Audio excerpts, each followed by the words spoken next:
اہل بیت اطہار ہیں، سب رسول اللہ صلی اللہ تعالیٰ علیہ وسلم کی آل میں سے ہیں، کہ اس وظیفے کو روزانہ پہلی محرم سے 10ویں محرم تک مغرب سے قبل پڑھا جائے، ہر وظیفے کو 7 مرتبہ، اور اس کے بعد دعا کی جائے حضرت سیدہ نفیسہ رضی اللہ تعالیٰ عنہا کے وسیلے سے۔ انشاءاللہ العزیز اللہ تبارک و تعالیٰ ہر آفت و بلا سے اور بیماریوں سے ہماری حفاظت فرمائے گا، اور بڑے سے بڑے مشکل کام بھی انشاءاللہ العزیز آسانی سے حل ہوں گے۔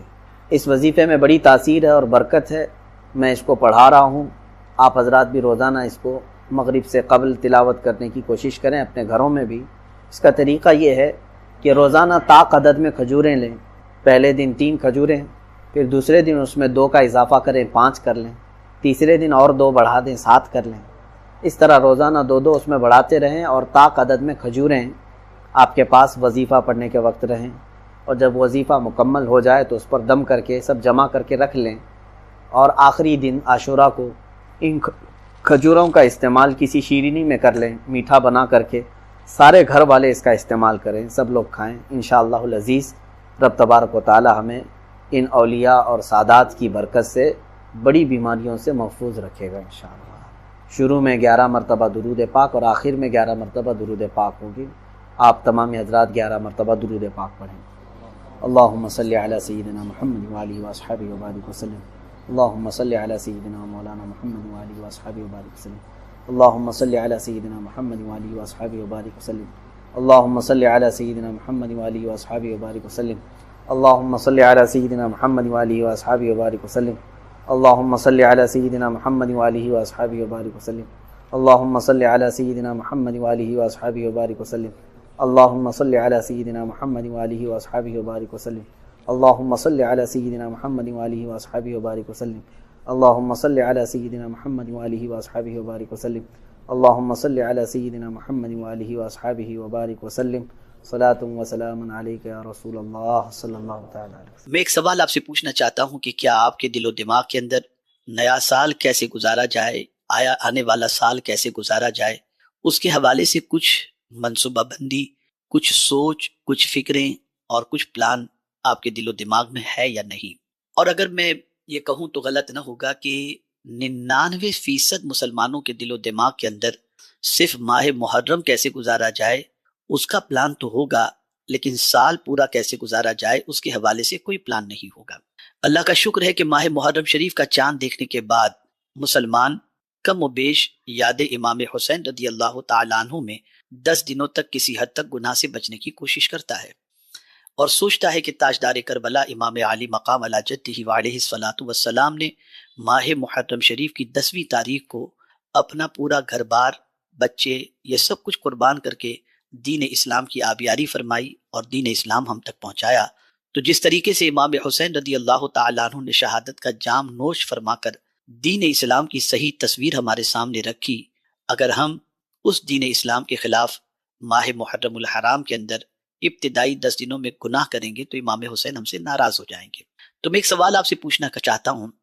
کہ کیا تاجدار کربلا کا پیغام صرف 10 دنوں تک کے لیے ہے؟ نہیں، امام علی مقام علی جدہ وعلیہ الصلاۃ والسلام کا پیغام قیامت تک کے لیے ہے، اور مسلمانوں کی ذمہ داری یہ بن جاتی ہے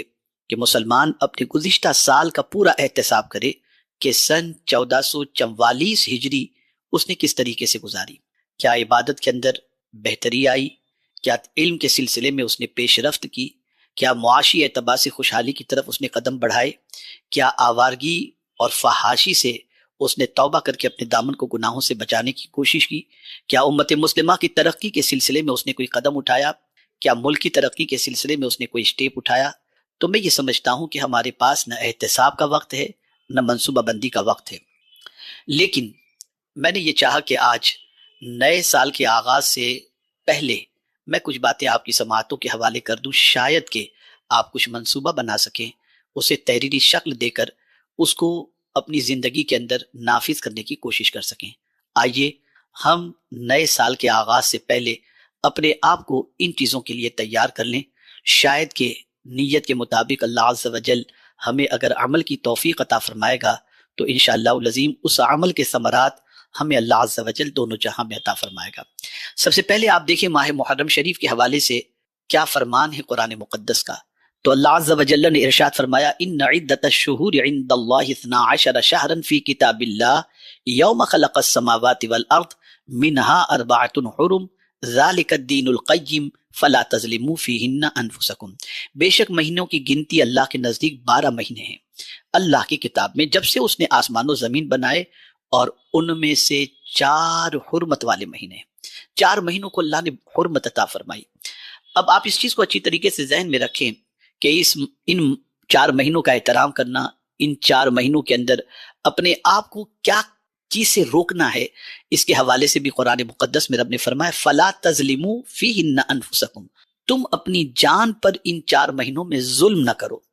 یعنی اپنے آپ کو گناہوں کے اندر گرفتار نہ کرو، اللہ کی نافرمانی کی طرف نہ لے جاؤ، اللہ کے ارشاد کے خلاف کوئی عمل نہ کرو، اس کے پیارے حبیب صلی اللہ علیہ وسلم کے فرمان کے خلاف کوئی عمل نہ کرو، اپنی جان پر ظلم کرنے سے ان 4 مہینوں میں بچو۔ وہ 4 مہینے کون سے ہیں؟ تو پہلا مہینہ اسلامی مہینے کے اعتبار سے اسلامی سال کا پہلا مہینہ یعنی ماہ محرم الحرام، اور اسی طریقے سے اسلامی سال کے آخری 2 مہینے ذی قعدہ ذی الحج اور اس کے بعد محرم، یہ تینوں مہینے متصل ہیں، ذی قعدہ ذی الحج اور محرم، یہ 3 مہینے حرمت والے ہیں، اور اسی کے ساتھ ماہ رجب المرجب یہ بھی حرمت والا مہینہ ہے۔ ان 3 مہینوں کے اندر عمومی طور پر بندے حج کے لیے جاتے ہیں، مسلمان حج کے فرائض انجام دیتے ہیں، اور پھر حج سے انہی مہینوں کے اندر وہ لوٹ کر کے واپس اپنے گھر کی طرف آتے ہیں، تو ان مہینوں کو احترام والا حرمت والا مہینہ قرار دیا۔ اور ماہ رجب اللہ کا مہینہ ہے، اور اس مہینے کے اندر بندہ ماہ رمضان کی تیاری کے اندر مصروف ہو جاتا ہے اور اس کی آمد کے استقبال کے سلسلے میں اپنے آپ کو تیار کرتا ہے۔ خیر، تو عرض کرنے کا منشا یہ ہے کہ انہیں حرمت والا مہینہ کیوں کہا گیا، اور خاص طور پر محرم کو محرم الحرام کیوں کہا گیا؟ تو محرم کو محرم اس لیے کہا جاتا ہے کہ اس ماہ میں جنگ و قتال حرام ہے، اور حرمت کی تاکید کے لیے اسے محرم کا نام دے دیا گیا۔ تو میرے پیارے آقا صلی اللہ علیہ وسلم کے پیارے دیوانوں، ان مہینوں کی قدر کرو۔ اب آئیے میں آپ کو بتاؤں کہ ماہ محرم سے جو ہمارے نئے سال کا آغاز ہوتا ہے، اسلامی نئے سال کا، تو ہمیں کیا عزم اللہ کی بارگاہ میں کرنا چاہیے؟ پہلی نیت تو یہ کریں کہ اے میرے پروردگار، تیرے پیارے حبیب صلی اللہ علیہ وسلم کے صدق و طفیل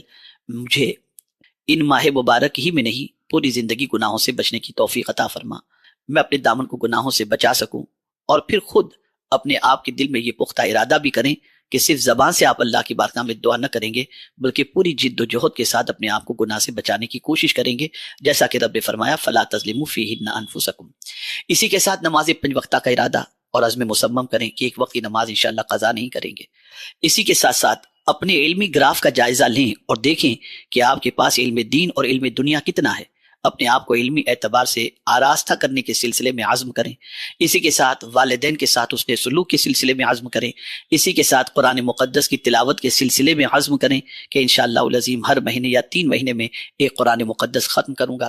اسی کے ساتھ ساتھ میرے پیارے آقا صلی اللہ علیہ وسلم کے دیوانوں یہ بھی عزم کریں کہ انشاءاللہ پریشان حال مصیبت زدہ لوگوں کی میں مدد کروں گا۔ اسی کے ساتھ ساتھ اولاد کو بھی دین کی تعلیم سے آراستہ کرنے کی کوشش کروں گا۔ اسی کے ساتھ علم دنیا کے سلسلے میں بھی قدم بڑھانے کی کوشش کروں گا،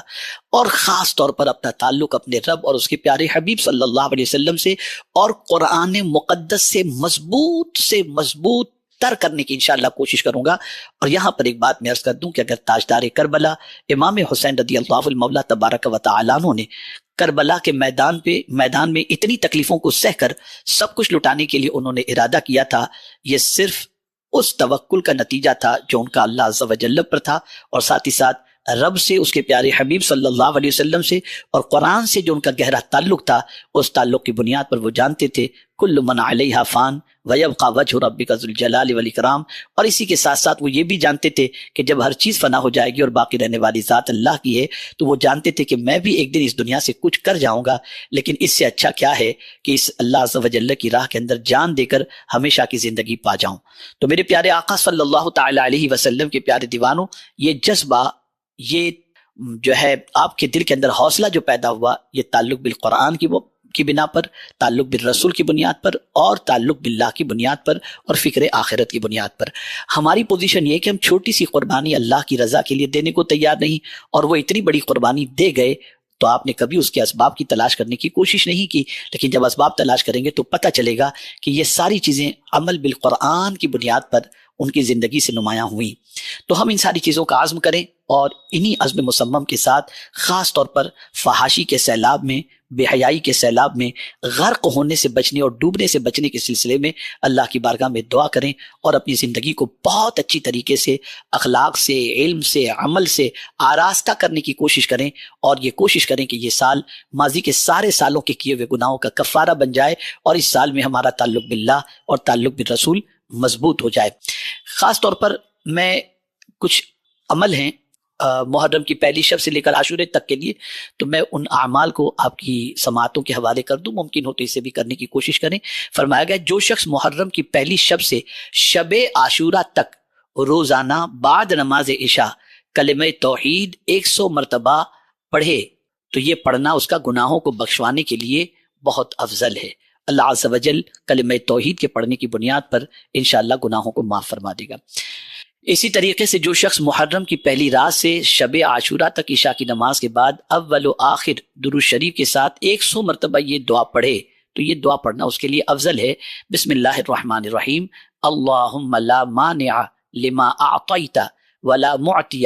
لما منعت ولا راد بما قضیت ولا ينفع ذا الجد منک الجد۔ یہ دعا جو شخص بھی انشاءاللہ پڑھے گا تو اس کا یہ پڑھنا بہت افضل ہے، باعث برکت ہے۔